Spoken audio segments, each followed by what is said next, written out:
হ্যাঁ, স্যার আপনি যেটা বললেন যে কোথায় থামতে হয় সেটা জানতে হয় এবং সেটা একজন ক্রিকেটারের থেকে তার কেউ বেশি জানে না নিজে। সেই জায়গায় আপনি যেহেতু আছেন, আমি আসলে একটু লোভ সামলাতে পারছি না। আমরা জানি আমরা মুশফিক, মাহমুদুল্লাহকে নিয়ে চ্যাম্পিয়ন্স ট্রফির পর অনেক কথা হচ্ছিল। যেভাবে রোহিতদেরকে নিয়েও কথা হচ্ছে। সেখানে মুশফিক তো জানিয়ে দিয়েছেন তার সিদ্ধান্তটা তিনি আসলে ওয়ানডে আর খেলছেন না। সে জায়গায় মাহমুদুল্লাহ রিয়াদের সঙ্গে আমি জানি, যতটুকু জানি আপনি ব্যক্তিগতভাবে কথা বলেছেন, রিয়াদের প্ল্যানিং জানতে পেরেছেন।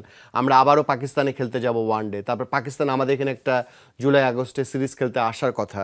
তা ওই জায়গা নিয়ে কোনো প্ল্যান করছেন কিনা মাহমুদুল্লাহ রিয়াদ? আমরা ঠিক পাকিস্তানকে নিয়ে প্ল্যান করছি না। আমরা প্ল্যান করছি ২০২৭ সালে আমরা কি করব সেটা নিয়ে প্ল্যান করছি। ২০২৬ এ টি-20 ওয়ার্ল্ড কাপ আছে সেখানে আমরা কি করব সেটা নিয়ে প্ল্যান করছি। ২ টো জিনিস আছে। একটা হচ্ছে ২০২৭ এ আমরা কি করব সেটার কাজ আমরা এখন থেকে শুরু করে দিতে চাই এবং সেখানে আমরা আ আমাদের চেষ্টা থাকবে খুব বোল্ড ডিসিশন নেয়ার। আমরা আ ইমোশনাল ডিসিশন চেষ্টা করব যেন নিতে না হয়। আমাদের চেষ্টা থাকবে আ যুক্তিসঙ্গত যে ডিসিশন গুলো নেওয়া উচিত সেগুলো নেব। এবং আমি আশা করব যে হয়তো ২-৪ দিনের মধ্যেই সেটা সবাই বুঝতে পারবে যে আমরা কোন দিকে যাচ্ছি। আ আশা করব সবাই সেটাকে সাপোর্ট করবে।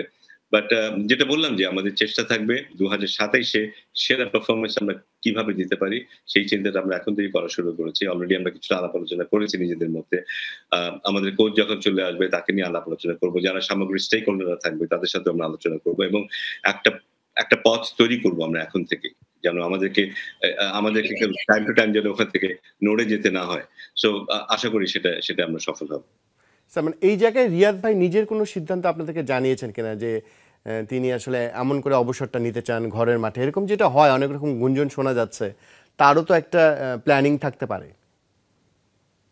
না কিছুটা আলাপ হয়েছে। আলাপের একদম সারবস্তু যেটা সেটা আমরা হয়তো ২-১ দিনের মধ্যে জানাতে পারবো বা ২-১ দিনের মধ্যেই সবাই জেনে যাবে।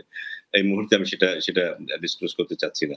বাট আলাপ হয়েছে এবং আম আ আমি সবাইকে একটু জানাতে চাই যে ব্যাপারটা এমন নয় যে তারা খেলে যেতে চাচ্ছে তা নয়। তারা উপলব্ধি করে না যে তা নয় যে তাদেরও সময় হয়েছে।